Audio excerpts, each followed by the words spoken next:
The slap echoed through the hospital corridor like a gunshot. Brielle's head snapped to the side, her vision blurring as pain exploded across her cheek. For a moment, time stopped. The machines monitoring her dying father's heartbeat seemed distant, muffled, as if she'd been plunged underwater. She turned back slowly, her hand trembling as it rose to her face. The woman standing before her, her husband's mistress, smiled. Not a nervous smile, not an apologetic one. A satisfied, victorious smile that said she'd been waiting for this moment. And Preston, her husband of 6 years, stood 3 feet away, watching, silent. Brielle's lips parted, but no words came. Her father lay dying 10 feet behind her, his final breaths rattling in his chest, and her husband had just let another woman strike her. "What are you going to do about it?" Felicity whispered, leaning closer. "Nothing. Because you're nothing." That's when Preston grabbed Brielle's arm and dragged her toward the door. "Hi, my wonderful friends. Welcome to Mr. William Chronicles, where powerful stories reveal life's deepest truths. Before we continue with Brielle's story, I want you to help me prove something wrong. Some people said this channel wouldn't grow, that nobody cares about these stories anymore. But I believe stories like this one deserve to be heard. Help me show them they're wrong. Hit that subscribe button right now and join this family of story lovers. Drop a comment telling me where you're watching from and what time it is. You're the heartbeat of this channel, and knowing you're out there keeps these stories alive. For days earlier, Brielle had walked into Memorial Grace Hospital holding her father's hand, believing the worst thing that could happen was losing him. She was wrong. Warren Hale had collapsed at work at the office building where he'd cleaned floors for 30 years. The doctors said it was a massive stroke. Brain bleed. The damage was severe. They gave him days, maybe a week if they were lucky. Brielle hadn't left since. She sat in that sterile room, listening to the rhythm of machines, watching her father's chest rise and fall in shallow, uneven breaths. His hair had gone completely gray. His face looked smaller somehow, sunken. The man who used to carry her on his shoulders, who sang terrible karaoke at her birthday parties, who worked 3 jobs so she could go to college. He looked fragile now, breakable. She held his hand, her thumb tracing circles on his skin. "I'm here, Daddy," she whispered. "I'm not going anywhere." Her phone buzzed. Preston's name flashed on the screen. She ignored it. It buzzed again, and again, and again. Finally, she answered. "Brielle, where the hell are you?" His voice was sharp, impatient. No greeting, no concern. "I'm at the hospital," she said quietly. "With my dad." "I told you." "Yeah, I know. But how long are you planning to stay there?" "We have things to do." Brielle blinked. "Preston, he's dying." "I understand that. But you've been there for 4 days. 4 days, Brielle. I have a major dinner meeting tomorrow night with the Caldwell Group. Do you know what that means? Do you have any idea how important this is for my career?" She looked at her father's face. His eyes were closed. His breathing was labored. "Preston, I can't leave him." "You can't leave him, or you won't leave him. Because there's a difference. He's unconscious, Brielle. He doesn't even know you're there." Her throat tightened. "Don't say that. I'm being realistic. Meanwhile, I'm at home trying to prepare for the biggest deal of my career, and my wife is MIA. Do you understand how that looks?" She closed her eyes. "I'll try to come home later." "Try?" "Brielle, I don't need you to try. I need you to be there. I need you to cook, to set up, to make sure everything's perfect for tomorrow. Felicity's been helping me organize everything, but she's not my wife. You are." At the mention of Felicity's name, something cold settled in Brielle's chest. Felicity, Preston's assistant. The woman who always wore perfume that cost more than Brielle's monthly grocery budget. The woman who laughed too loud at Preston's jokes. The woman who texted him at midnight. "She's at the house?" Brielle asked. "Yeah, she's helping me prep. Someone has to." His tone was accusatory, like Brielle had committed a crime by sitting with her dying father. "Preston, my dad might not make it through the week. And my career might not make it through tomorrow if I blow this meeting. Which one matters more right now, Brielle? Be honest." She opened her mouth to respond, But the line went dead. He'd hung up on her. Brielle sat there, staring at the phone in her hand. Her father's labored breathing filling the silence. Tears blurred her vision, but she wiped them away quickly. She wouldn't cry. Not here. Not now. Her father needed her. That was all that mattered. 3 days passed. Warren's condition worsened.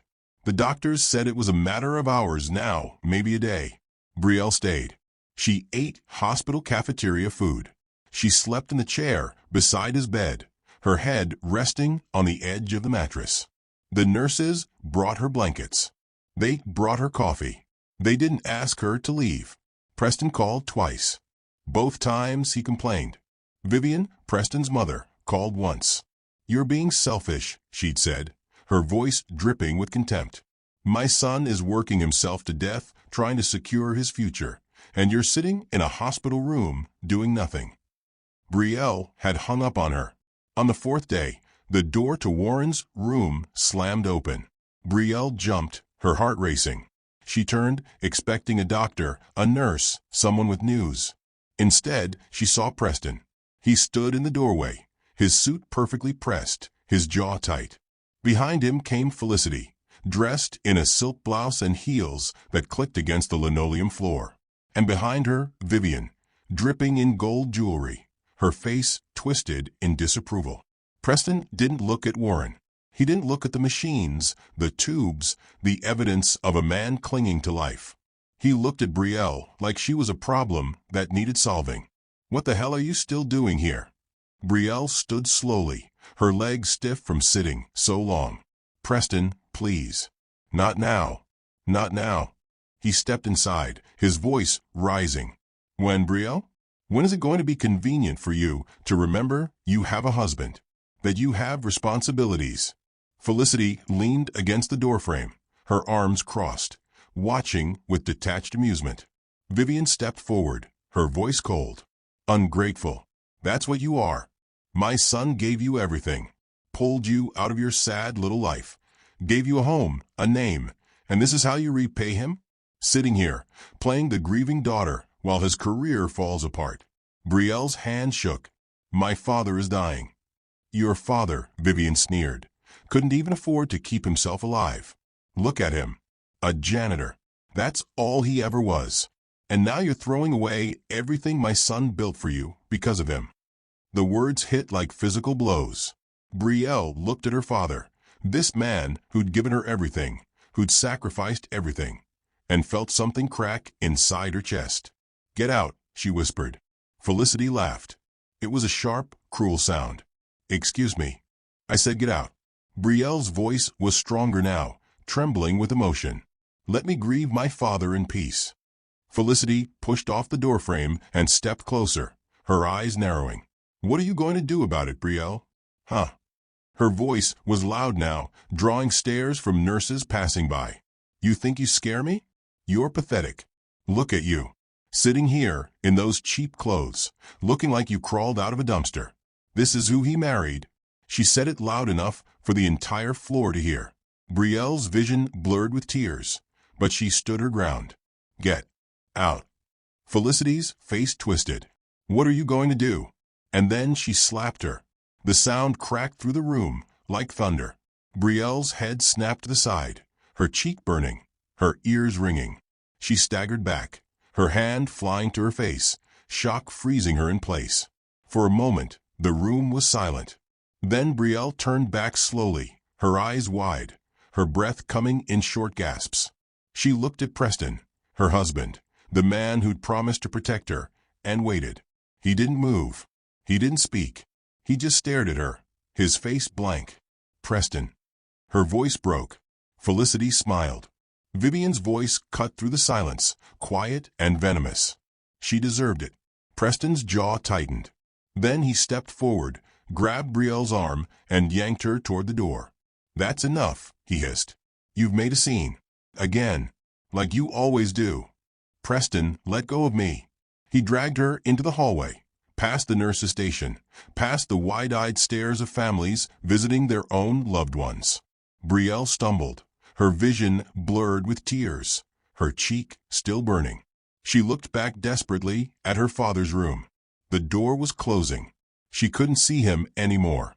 "Preston, please, my dad." "Your dad is the reason we're in this mess," Preston snapped, his grip bruising her arm. "Now get yourself together and go home." He shoved her toward the elevator and walked away. Brielle stood there, alone in the hallway, her hand pressed to her aching cheek. Around her, people stared, whispered. A nurse approached, concern in her eyes, but Brielle shook her head. She walked to the elevator, pressed the button, and descended. When she reached the parking lot, she sat in her car and finally let herself cry. Her phone buzzed. A text from the hospital. "Miss Hale, your father left something for you with our administration. Please see the front desk when you're ready." Brielle stared at the message, her hands shaking. She drove home in silence, the envelope from the hospital sitting untouched on the passenger seat. Brielle sat in the empty house, staring at the envelope in her hands. The silence was suffocating. Preston hadn't come home. No calls. No texts. Nothing. She looked down at the sealed envelope, her father's name written across it in the hospital administrator's handwriting. Her fingers traced the edges, but she couldn't bring herself to open it. Not yet. Instead, she closed her eyes and let herself remember. 23 years ago. "Daddy, you're singing it wrong." 8-year-old Brielle giggled from her seat at the kitchen table, her legs swinging back and forth as Warren flipped pancakes on the stove. He was singing, badly, some old song from the radio, his voice cracking on the high notes. He spun around, spatula in hand, and pointed it at her like a microphone. "What do you mean I'm singing it wrong? I'm a superstar. You sound like a dying cat." Warren gasped, clutching his chest dramatically. "A dying cat? That's harsh, Brie. That's really harsh." She laughed, so hard she almost fell off her chair. Those were the mornings she remembered most. Before school. Before the world got complicated. Just her and her dad, pancakes burning on the stove, his terrible singing filling their tiny apartment. Her mother had died when Brielle was 3. She didn't remember her face, only the scent of lavender and the sound of humming. Warren never remarried. He said he didn't need to. "I've got you," he'd tell her. "That's all I need." He worked 3 jobs to keep them afloat. Cleaning offices at night. Maintenance work on weekends. Picking up shifts wherever he could. But he never missed a parent-teacher meeting. Never missed a birthday. Never missed a moment that mattered. 15 years ago. "Dad, I got in." Brielle burst through the apartment door, waving the acceptance letter in the air. Warren looked up from the couch, where he'd been resting after a double shift, and his face lit up. "You got in? To where?" "State University. Full academic scholarship." He was on his feet in seconds, pulling her into a bear hug, so tight she could barely breathe. When he finally let go, his eyes were wet. "I'm so proud of you, baby girl. So proud. I couldn't have done it without you." "No." He shook his head, his hands on her shoulders. "You did this. All of it. You're brilliant, Brie. Don't ever forget that." That night, he gave her a gift. A simple silver bracelet with 2 words engraved on the inside. Silent strength. "What does it mean?" she asked, turning it over in her hands. Warren sat beside her, his voice quiet but firm. "It means real power doesn't announce itself. It doesn't need to. The loudest person in the room isn't always the strongest. Sometimes the quietest one is." She slipped it onto her wrist. She never took it off. 7 years ago, Brielle met Preston at a charity event. She'd been volunteering at a community center, helping organize a fundraiser for underprivileged kids. Preston walked in wearing a suit that probably cost more than her rent, his confidence filling the room before he even spoke. He was charming, funny. He asked her questions about her work, seemed genuinely interested in what she did. By the end of the night, he'd asked for her number. Warren had been cautious. "There's something about him," he'd said one night, watching Preston drop Brielle off after a date. "I can't put my finger on it. Dad, he's great. He treats me well." "I'm sure he does. Just..." Warren paused, choosing his words carefully. "Make sure he loves you when you have nothing. That's when you know it's real." Brielle had laughed it off. "Dad, you worry too much." But Warren's expression didn't change. "Promise me you'll be careful." "I promise." She should have listened. 6 years ago. The wedding was small. Preston's mother, Vivian, had insisted on planning everything. She picked the venue, the flowers, the dress. Brielle barely recognized herself in the mirror. Vivian had made her opinions clear from the start. "You're lucky my son chose you," she'd said during the dress fitting, her tone dripping with condescension. "A girl like you, with your background? Most men wouldn't look twice." Brielle had smiled politely, biting back the words she wanted to say. Preston had been different back then. Attentive, affectionate. He'd hold her hand in public, kiss her forehead when she was stressed, tell her she was beautiful. But slowly, things changed. It started with the late nights. "I have to work, babe. Big meeting tomorrow." Then the missed dinners. "Sorry, I got held up. Order takeout." Then Felicity. "She's my assistant." That's it. Don't be paranoid. But Brielle wasn't paranoid. She saw the way Felicity looked at him, the way she touched his arm when she laughed, the way Preston's phone buzzed at midnight with her name on the screen. "It's work," he'd say, not even looking up. Vivian's comments became sharper. "Preston deserves better meals than this. Can't you dress nicer when his colleagues come over? Maybe if you worked harder at being a wife, he wouldn't have to stay late at the office." Every word was a knife, cutting deeper each time. And Warren, her father, her anchor, started getting sick. 3 months ago. "Dad, you need to see a doctor." Warren waved her off, sitting at the kitchen table with a cup of coffee. "I'm fine, Brie. Just tired." "You've been tired for weeks. Please." "I've been tired for 30 years. That's what happens when you work for a living." But she saw it, the way his hands shook sometimes, the way he'd forget things mid-conversation, the way he'd stare off into space like he was somewhere else entirely. She convinced him to go to the clinic. They ran tests, said everything looked fine. Stress, probably. Age. Nothing to worry about. But Brielle worried anyway. Preston didn't. "He's old, Brielle. Old people get tired. That's life." "He's only 58. "Exactly. He worked manual labor his whole life. His body's breaking down. It happens." There was no sympathy in his voice. No concern. Just cold, clinical detachment. Brielle stopped talking to him about it. 4 weeks ago. Warren collapsed. Brielle got the call at 3 in the morning. The hospital said he'd been found unconscious at work. Massive stroke. Critical condition. She'd driven there in her pajamas, her heart pounding so hard she thought it might burst through her chest. When she saw him lying in that hospital bed, tubes running from his arms, machines beeping around him, something inside her broke. "Dad, I'm here. I'm right here." He didn't respond. His eyes were closed. His chest rose and fell with the help of a ventilator. The doctor pulled her aside. "Miss Hale, I need to be honest with you. The damage is severe. We're doing everything we can, but you should prepare yourself." "Prepare myself for what?" The doctor's expression said everything. Brielle called Preston. "He's dying," she'd said, her voice shaking. "They said he might not make it." "I'm sorry to hear that. Do you need me to come?" "Yes. Please." "I'll try. I have a meeting early tomorrow, but I'll see what I can do." He never came.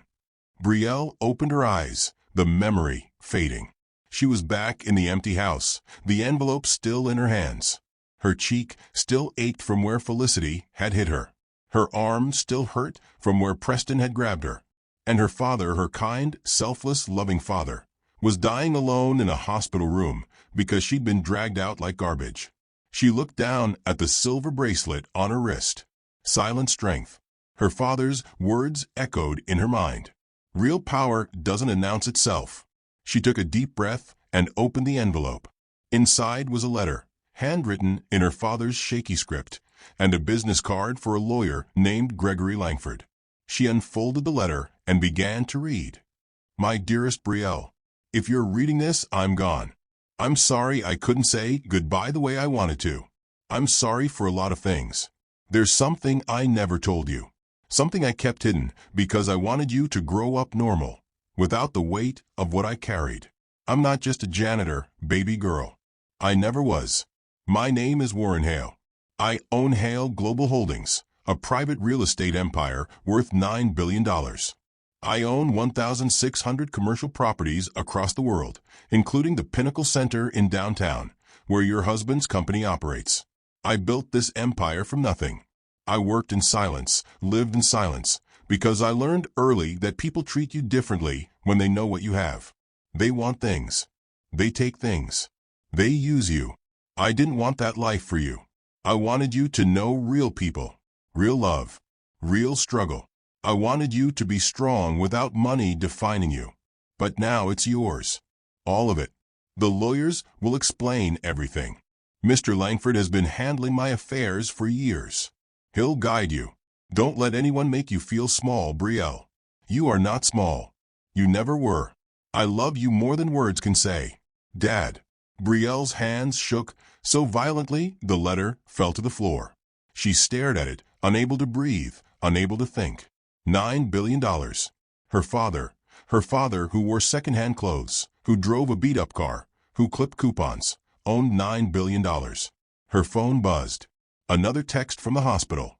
Miss Hale, I'm sorry to inform you that your father passed away at 11:47 p.m. Our deepest condolences. The room tilted. Brielle collapsed to her knees, the letter clutched in her hand, and screamed. Brielle didn't sleep that night. She sat on the living room floor, her father's letter spread out in front of her, surrounded by documents that had been inside the envelope. Property deeds, corporate filings, bank statements with numbers that didn't seem real. $9 billion. Her father, the man who fixed broken toilets and mopped floors, had owned an empire. And now he was gone. She'd never gotten to say goodbye. Never gotten to tell him she loved him one last time. Preston had dragged her out of that room, and her father had died alone. The thought made her chest ache so badly she couldn't breathe. Her phone sat on the coffee table, dark and silent. Preston hadn't called, hadn't texted, nothing. At 6:47 a.m., her phone finally rang. Vivian's name flashed on the screen. Brielle stared at it, her jaw tight. She let it ring 3 times before answering. Hello. Brielle, finally. Where have you been? Preston said you disappeared last night. Brielle's grip on the phone tightened. My father died. There was a pause. Then Vivian's voice came back, sharp and impatient. I'm aware. Preston mentioned it. I'm sorry for your loss, but we need to talk about tonight. Tonight. The Caldwell dinner. It's at 7. Preston needs you home by 4 to start preparing. The house needs to be spotless, and the meal needs to be perfect. This deal is worth millions, Brielle. You can't afford to mess this up. Brielle closed her eyes. My father just died. And that's tragic, truly. But life goes on. Preston's career doesn't stop because of personal matters. You're his wife. You have responsibilities. I'm not coming. The line went silent for a moment. Excuse me. I said I'm not coming. I'm planning my father's funeral. Vivian's voice turned cold. Don't be dramatic. You can plan a funeral anytime. This dinner is happening tonight, and Preston needs you there. End of discussion. No. No. Vivian's tone sharpened. Listen to me very carefully, Brielle. My son has put up with your nonsense for 6 years. The least you can do is show up when he needs you. If you can't even do that, then maybe you're not fit to be his wife. Brielle's voice was calm, eerily calm. Then maybe I'm not. She hung up.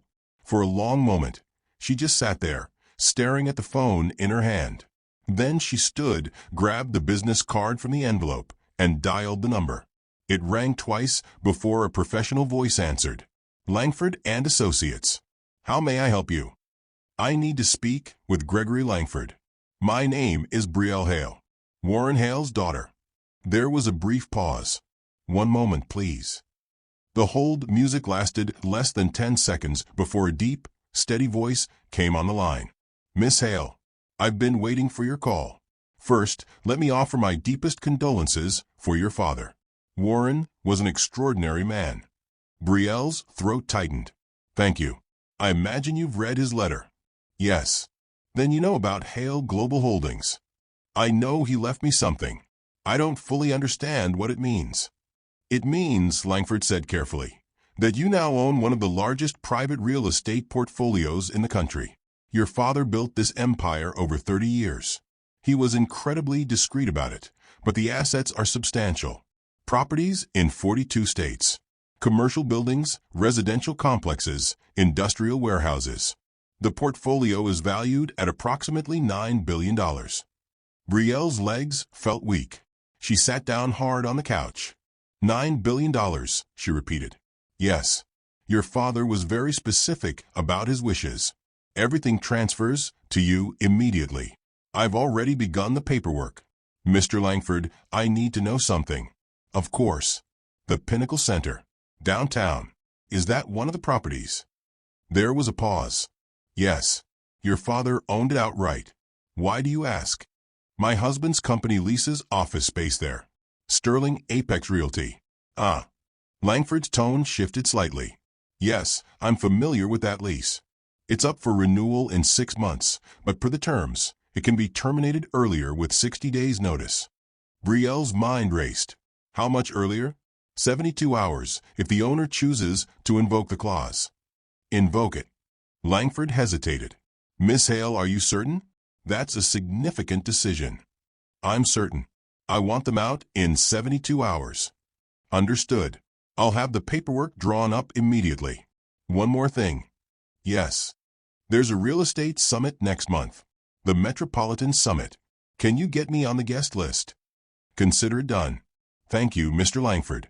Miss Hale, if I may, your father would be very proud of you. Brielle's eyes burned, but she blinked the tears back. I hope so. She ended the call and sat in the silence of the empty house.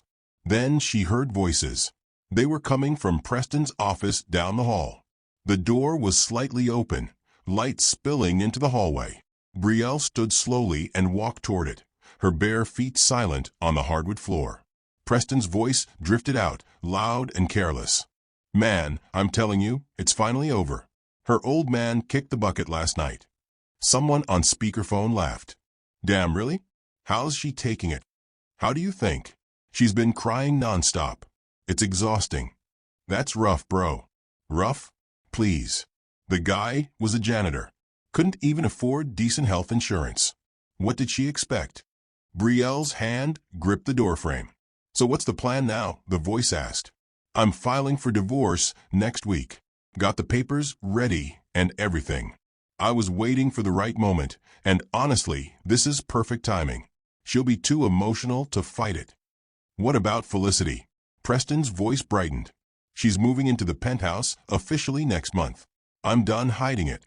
Brielle was dead weight from the start, man. I only married her because I thought she'd be easy to control. Turns out she's just pathetic. Another voice chimed in, Felicity's, smooth and satisfied. Baby, when are you finally kicking her out? I'm tired of sneaking around. Soon, babe. Real soon. Just gotta lock down this Caldwell deal first. Once that's done, I'll throw her back to whatever trailer park she came from. They all laughed. Brielle stood frozen in the hallway, her heart pounding so hard she thought it might explode. Preston kept talking. Honestly, the best part? She has no idea. She thinks I actually loved her. Can you believe that? 6 years, and she never figured it out. Cold-blooded man. I respect it. It's business. You marry up or you marry smart. I married neither, so now I'm fixing the mistake. Felicity's voice purred through the speaker. And once she's gone, we can finally live the life we deserve. Damn right. Brielle stepped back from the door, her breath coming in short, shallow bursts. She turned and walked back to the living room, her mind spinning. 6 years. 6 years of trying to be enough. 6 years of cooking his meals, hosting his colleagues, swallowing Vivian's insults, pretending she didn't see the way he looked at Felicity. 6 years of believing he loved her. And it had all been a lie. She looked down at the silver bracelet on her wrist, her father's words echoing in her mind. Real power doesn't announce itself. She picked up her phone and called Mr. Langford back. Miss Hale, is everything all right? How fast can you transfer everything into my name? It's already in progress. By Monday morning, you'll have full legal control of every asset. Good. And the lease termination. I'll have it executed by tomorrow afternoon. Perfect. One last thing. Yes. I need you to keep this completely confidential. No one can know who owns Hale Global Holdings. Not yet. Your father operated the same way for decades. Discretion is our specialty. Thank you. Brielle ended the call and sat back on the couch. Her father was gone. Her husband was a liar. Her marriage was a sham. But she wasn't broken. She picked up the documents, her hands steady now, and began reading through every page. Every property, every contract, every clause. She had 72 hours, and she was going to make every single one of them count. 3 days later, the doorbell rang. Brielle opened it to find a courier holding a large envelope. Brielle Hale. Yes. Sign here, please. She signed, took the envelope, and closed the door. Inside were the official documents. Everything was now legally hers. Bank accounts, properties, corporate holdings. She was worth $9 billion. And Preston had no idea. Her phone buzzed. A text from Vivian. The funeral better not interfere with Preston's schedule. He has important meetings this week. Brielle stared at the message. Then she deleted it. She walked to her father's favorite chair, the one Preston had always complained was too old and ugly, and sat down. I hear you, Daddy, she whispered, touching the bracelet on her wrist. I finally hear you. Outside, the sun was setting. Inside, Brielle Hale was just beginning to rise. The funeral was on a Tuesday morning. Brielle stood alone at the graveside, dressed in black, holding a single white lily. The sky was gray, threatening rain. But it never came. Only 7 people showed up. Warren's friends from the church choir. Mrs. Patterson from the apartment complex where they used to live. A few co-workers from the building where he'd worked. Preston didn't come. He'd sent a text that morning. Can't make it. Back-to-back meetings. Sorry. Vivian didn't come either. Felicity definitely didn't come. As the pastor spoke, Brielle barely heard the words. She just stared at the casket. Her father's name engraved on a simple brass plate, and felt hollow. When it was over, when they lowered him into the ground, she knelt and placed the lily on top. I love you, Daddy, she whispered. I'm going to make you proud. She stayed for an hour after everyone left, just sitting there in the grass, talking to him like he could still hear her. Then she stood, brushed off her dress, and walked to her car. On the drive home, her phone rang. Vivian. Brielle almost didn't answer. But something made her pick up. Hello. Brielle, where are you? Preston needs you home immediately. I just buried my father. I know that. And I'm sorry. But Preston is hosting dinner tonight with the Caldwell group. The meeting you failed to help with last week. He needs you to cook. Be home in an hour. Brielle's grip on the steering wheel tightened. No. Excuse me. I said no. I'm not coming. Vivian's voice turned ice cold. You ungrateful little. Do you have any idea what my son has done for you? He gave you a life, a home, a name, and you can't even show up when he needs you. Tell Preston to ask Felicity. I'm sure she'd be happy to help. There was a long silence. You're making a huge mistake, Brielle. I don't think I am. Brielle hung up and kept driving. But she didn't go home. Instead, she drove to a hotel downtown and checked into a suite. She needed space, distance, time to think. That evening, she sat by the window, looking out at the city lights, her father's letter on the table beside her. Her phone buzzed. Preston. She ignored it. It buzzed again. Vivian. Ignored. Then a text from Preston. Where the hell are you? You're embarrassing me. Brielle turned her phone off. The next morning, she met with Mr. Langford at his office. He was a tall man in his 60s, gray hair, sharp suit, the kind of lawyer who commanded respect the moment he walked into a room. Miss Hale, thank you for coming. Please sit. Brielle sat across from him, her hands folded in her lap. Langford slid a folder across the desk. These are the final documents. As of this morning, you are the official owner of Hale Global Holdings. All assets, all properties, all accounts. Everything is in your name. Brielle opened the folder and scanned the pages. Her name, her signature, her empire. The Pinnacle Center lease, she said. Is it done? Terminated as of yesterday afternoon. Sterling Apex Realty has 72 hours to vacate. Has Preston been notified? Not yet. The official notice will be delivered this afternoon. Good. Langford leaned back in his chair, studying her. Miss Hale, may I speak candidly? Of course. Your father spoke about you often. He was incredibly proud of the woman you became. He also worried about your marriage. Brielle's throat tightened. He warned me. I didn't listen. He didn't blame you. He blamed himself for not stepping in sooner. But he also believed you were strong enough to handle whatever came your way. Langford paused. He was right. Brielle blinked back tears. Thank you. Now, let's discuss the Metropolitan Real Estate Summit. It's in 2 weeks. I've secured you a spot as the keynote guest. They'll be announcing your father's legacy and your role as the new CEO of Hale Global. Will Preston be there? He's nominated for Rising Star in Commercial Real Estate. So yes, he'll be there. A slow smile spread across Brielle's face. Perfect. That afternoon, Preston got the notice. Brielle wasn't there to see it, but she could imagine the scene. Him opening the envelope, reading the words, his face going pale. Her phone rang 20 minutes later. Preston. She answered. Brielle, what the hell is this? His voice was frantic, panicked in a way she'd never heard before. What's what? This eviction notice. It says we have 72 hours to vacate the Pinnacle Center. Our entire company is there. Do you know what this means? I do. You wait, what? What do you mean you do? I mean I know exactly what it means. There was a long pause. Brielle, what did you do? Nothing. I'm just sitting in a hotel room, grieving my father. A hotel? Why are you? Brielle, we need to talk. Right now. Where are you? I'm not telling you that. Brielle.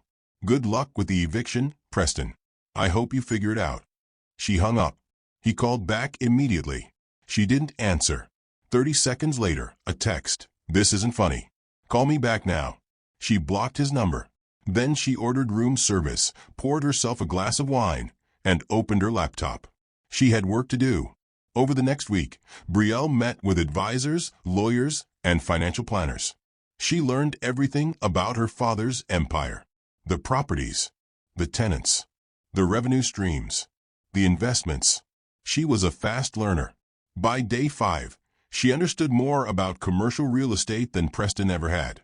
By day 7, she'd fired 3 corrupt property managers her father's team had flagged years ago. By day 10, she'd restructured the entire corporate hierarchy. And through it all, Preston kept calling from different numbers. She blocked every single one. Vivian left voicemails. You're destroying your marriage. You're being selfish. Preston deserves better than this. Felicity sent texts. You're pathetic. He never loved you anyway. Brielle deleted them all without reading past the first line. 2 weeks after the funeral, Brielle stood in front of her hotel mirror, adjusting the black gown she'd chosen for the summit. It was elegant, simple, powerful. Her father's silver bracelet gleamed on her wrist. She looked at herself, really looked, and barely recognized the woman staring back. This wasn't the Brielle who'd sat quietly while Vivian insulted her. This wasn't the Brielle who'd made excuses for Preston's late nights. This wasn't the Brielle who'd been slapped and dragged out of her father's hospital room. This was someone new, someone stronger. Her phone buzzed. A text from Mr. Langford. Car is downstairs. Are you ready? Brielle picked up her clutch, took one last look in the mirror, and smiled. I'm ready. The Metropolitan Real Estate Summit was held at the Grand Marquis Hotel, one of the most prestigious venues in the city. Brielle arrived alone, stepping out of the black town car as cameras flashed. Reporters lined the red carpet, shouting questions at arriving guests. She walked past them without a word, her heels clicking against the pavement, her head held high. Inside, the ballroom was packed. Developers, investors, industry leaders, all dressed in expensive suits and designer gowns, holding champagne glasses and making deals. Brielle scanned the room. And then she saw him. Preston. He stood near the bar, wearing his best tuxedo, Felicity clinging to his arm in a glittering gold dress. Vivian stood beside them, dripping in jewelry, her head held high like royalty. Preston was laughing, confident, completely at ease. He had no idea what was about to happen. Brielle took a seat near the back of the room and waited. The lights dimmed. A voice came over the speakers. "Ladies and gentlemen, please take your seats. The program is about to begin." Preston led Felicity to a table near the front. Vivian followed, settling into a chair with a satisfied smile. The MC stepped onto the stage, holding a microphone. "Good evening, everyone. Tonight, we honor excellence in commercial real estate. But before we begin, we'd like to take a moment to recognize a true legend in our industry. A man who built one of the most successful private real estate portfolios in the country, all while remaining completely out of the spotlight." The screen behind him lit up. A photo of Warren appeared. Brielle's breath caught. Preston's champagne glass froze halfway to his lips. "Warren Hale," the MC continued, "owned Hale Global Holdings, a private empire valued at $9 billion, including 1,600 commercial properties across 42 states. Gasps rippled through the crowd. Felicity's mouth fell open. Vivian's face went white. Preston just stared, his expression blank, like he couldn't process what he was hearing. Tragically, Warren passed away 2 weeks ago, but his legacy lives on. The screen changed. Photos of Warren at ribbon cuttings, shaking hands with mayors, sitting in boardrooms Brielle had never seen. Her eyes filled with tears. And now, the MC said, "To lead Hale Global into the future, please welcome the new CEO, Miss Brielle Hale." The room erupted in applause. Brielle stood, her legs steady, her heart pounding, and walked toward the stage. Every eye in the room was on her, including Preston's. If you're still watching and feeling that fire building inside you right now, tap that like button. Brielle's about to show them what silent strength really means. Show this story some love with a like, and comment, "I see you, Brielle," if you're rooting for her. Brielle walked onto the stage like she owned it. Because she did. The applause was deafening, but she barely heard it. Her eyes were locked on Preston's table. He sat frozen, his face drained of color, his mouth slightly open in shock. Felicity gripped his arm, her perfectly manicured nails digging into his sleeve. Vivian looked like she'd seen a ghost. Brielle reached the podium and stood there for a moment, letting the silence settle. The entire ballroom waited. "Thank you," she said, her voice steady and clear. "My father, Warren Hale, was the most extraordinary man I've ever known. He taught me that real power doesn't announce itself. It works quietly. It builds in silence. And when the time comes, it speaks for itself." More applause. She glanced at Preston. His hands were shaking. "Tonight, I stand here not just as his daughter, but as the CEO of Hale Global Holdings. My father built this empire over 30 years, one property at a time, never seeking recognition or praise. He just did the work." She paused, her fingers brushing the silver bracelet on her wrist. "He also taught me something else. He taught me to recognize who values you for what you are, not what you have. That lesson has proven invaluable." Preston's face went from pale to gray. Brielle looked away from him and addressed the crowd. "As I step into this role, I'm making some immediate changes.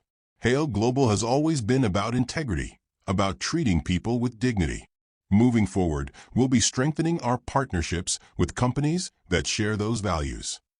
Mr. Langford stepped onto the stage beside her, carrying a folder. "However," Brielle continued, "we'll also be severing ties with companies that don't align with our principles."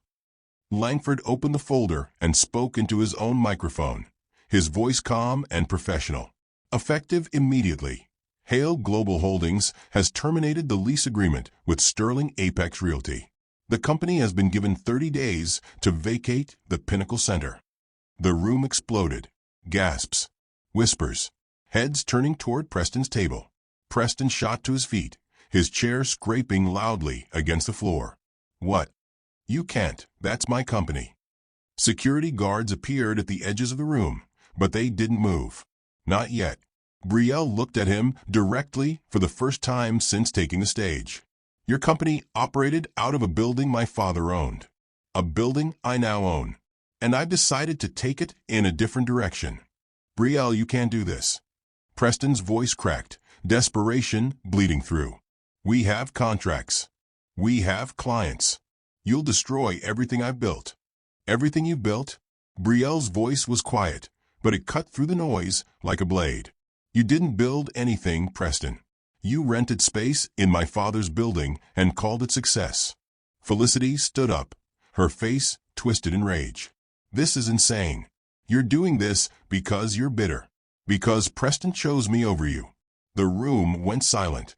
Brielle descended the stage steps slowly, her heels clicking against the marble floor. She walked directly toward their table, every eye in the ballroom following her. Preston stepped back. Brielle, wait, we can talk about this. Talk. Brielle stopped 3 feet away from him. Like we talked when you dragged me out of my father's hospital room?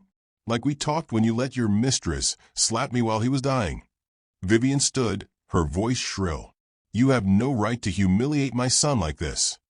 Brielle turned to her. Your son humiliated me for 6 years. I'm just returning a favor. She looked back at Preston. Up close, she could see the sweat beading on his forehead, the panic in his eyes. You called my father a janitor. Said he couldn't even afford to keep himself alive. You laughed about it. Preston's mouth opened, but no words came out. You told your friends you were going to throw me back to the trailer park I came from. You said I was dead weight, that marrying me was a mistake you needed to fix. Brielle, I didn't mean. You meant every word. Felicity stepped forward, her voice dripping with venom. He did mean it. You were never good enough for him. You were a charity case he got tired of carrying. Brielle turned to face her. For a moment, they just stared at each other. Then Brielle slapped her. The crack echoed through the silent ballroom. Felicity stumbled back, her hand flying to her cheek, her eyes wide with shock. That's for my father's hospital room, Brielle said quietly. Security finally moved, stepping forward. Escort them out, Brielle said, her voice calm. All 3 of them. You can't, Preston started. I can.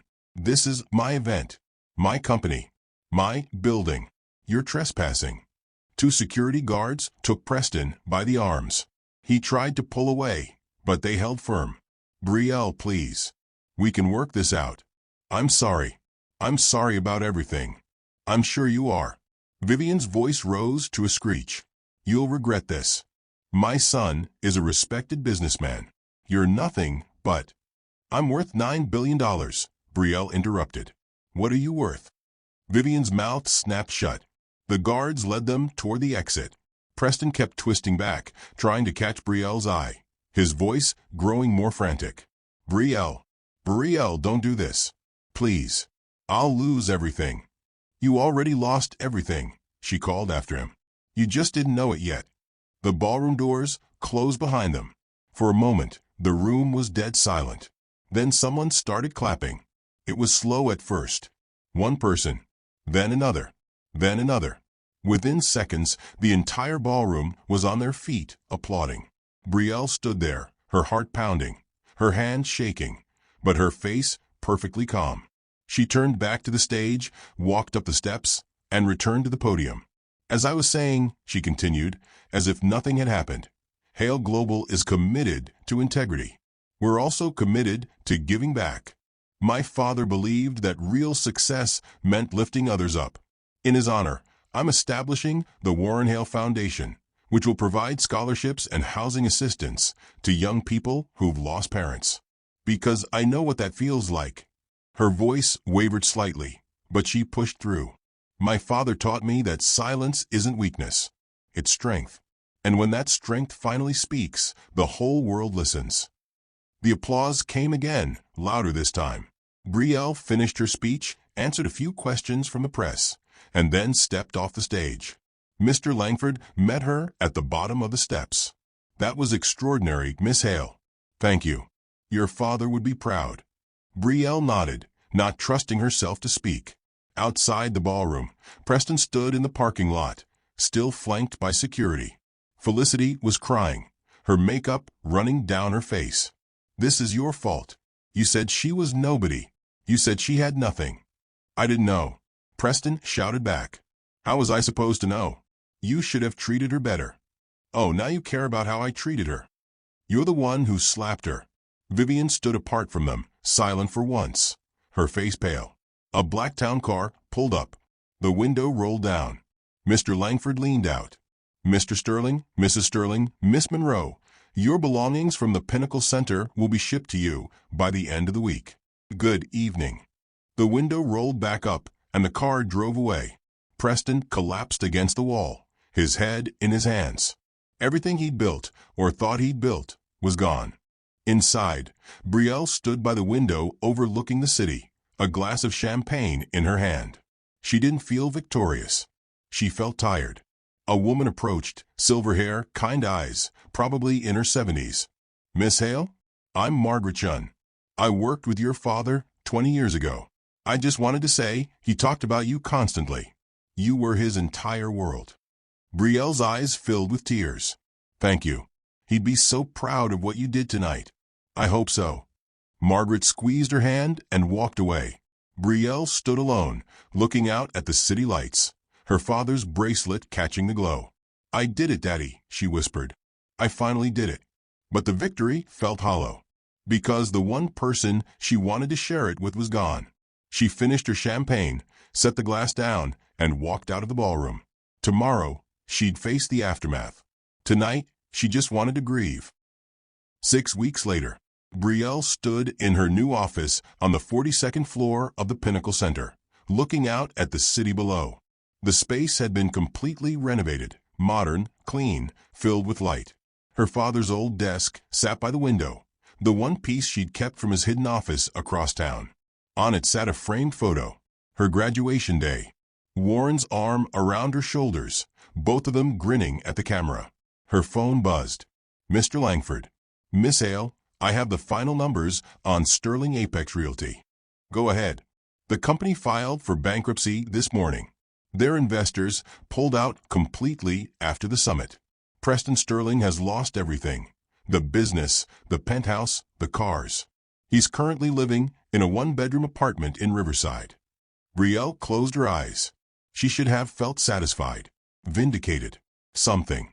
Instead, she just felt empty. And Felicity Monroe left him 3 days after the eviction. She's currently dating a hedge fund manager in Manhattan. Of course she was. What about Vivian? Preston moved in with her. From what I understand, she's not handling it well. "Thank you, Mr. Langford. Miss Hale, if I may, you did the right thing. Your father built that empire with integrity. You protected it." "I know." She hung up and turned back to the window. Doing the right thing didn't always feel good. That evening, Brielle attended a charity gala for the Warren Hale Foundation. It was the official launch, scholarships for young people who'd lost parents, housing assistance programs, mentorship opportunities. She wore a navy dress, simple and elegant, her father's bracelet gleaming under the chandeliers. The event was packed. Donors, community leaders, families who'd already benefited from the programs. A 17-year-old girl gave a speech about losing her mother and how the foundation scholarship meant she could still go to college.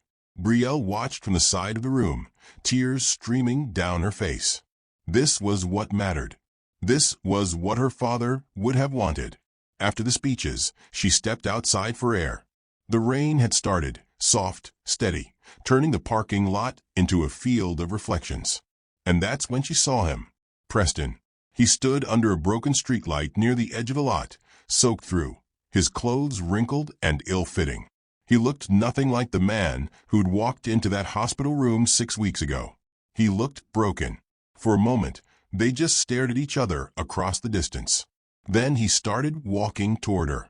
Brielle's security guard stepped forward, but she raised her hand. "It's fine." Preston stopped 10 feet away, his hands shoved in his pockets, rain dripping from his hair. "Brielle." She didn't respond. I know I don't have the right to talk to you. I know that. But I saw the news about the foundation, and I had to see you." "Why?" He flinched at the coldness in her voice. Because I need you to know that I'm sorry. For everything. For the hospital. For Felicity. For how I treated you. I was wrong. About all of it.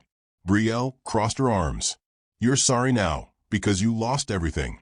Where was your apology 6 weeks ago? 6 months ago? 6 years ago? I was stupid. I was selfish. I thought I was better than you. Better than your dad. I thought money and success were the only things that mattered. And now, Preston looked down at his worn-out shoes. Now I have nothing. Felicity's gone. My mom won't even look at me. I lost my company, my reputation, everything. I'm living in a place with cockroaches and a radiator that doesn't work. And you want me to feel sorry for you? No. He looked up, his eyes red. I want you to know that you were right. About everything. Your dad. He was a better man than I'll ever be. And you're stronger than I ever gave you credit for. Brielle's jaw tightened. My father died alone in that hospital room because you dragged me out. I never got to say goodbye because you decided your dinner meeting was more important. Do you understand that? Do you understand what you took from me? Preston's face crumpled. I know, and God, Brielle, I'm so sorry. If I could go back. But you can't. I know. The rain fell harder. Preston took a step closer. I loved you. I know you don't believe that, but I did. At the beginning. I let other things become more important. The business. The image. What people thought. I lost sight of what actually mattered. Brielle's voice was quiet. You didn't love me, Preston. You loved the idea of me. The version of me that stayed quiet and made you look good. The moment I stopped being convenient, you were done. That's not. It is. You told your friends you were going to throw me back to the trailer park I came from. You said marrying me was a mistake. Preston's shoulders sagged. I was trying to impress them. I was trying to sound tough. It was stupid. It was honest. He didn't argue. They stood there in the rain. Two people who'd once promised forever to each other, now strangers. What do you want from me? Brielle finally asked. I don't know. Forgiveness, maybe. Or just for you to know that I realize what I lost. Not the money or the company. You. I lost you. And that's the thing I can't get back. Brielle looked at him, really looked at him, and felt nothing. No anger. No sadness. No love. Nothing. You're right, she said. You can't get it back. She turned and walked toward the building entrance. Brielle, wait. She stopped but didn't turn around. My father taught me something, Preston. He taught me that real power doesn't announce itself. It doesn't need to. And the people who underestimate you, the people who treat you like you're nothing, they only realize what you were worth after they've lost you. She looked back over her shoulder. You lost me a long time ago. You just didn't notice until it cost you everything. She walked inside, leaving him standing in the rain. Preston watched her go, his chest heaving, tears mixing with the rainwater on his face. Then he collapsed onto the curb, his head in his hands, and sobbed. 6 months later, Brielle knelt at her father's grave, placing fresh white lilies at the base of the headstone. The cemetery was quiet, peaceful, the kind of place Warren would have liked. She traced her fingers over his name carved in the stone. Hi, Daddy. I know it's been a while. The wind rustled through the trees. The foundation's doing really well. We've given out 47 scholarships so far. Built 3 affordable housing complexes. Started mentorship programs in 12 cities. I think you'd be proud. Her voice cracked. I miss you. Every single day. I wish you were here to see all of this. I wish I'd gotten to say goodbye. I wish. She stopped, wiping her eyes. I understand now. What you meant about silent strength. About people showing you who they are when they think you have nothing.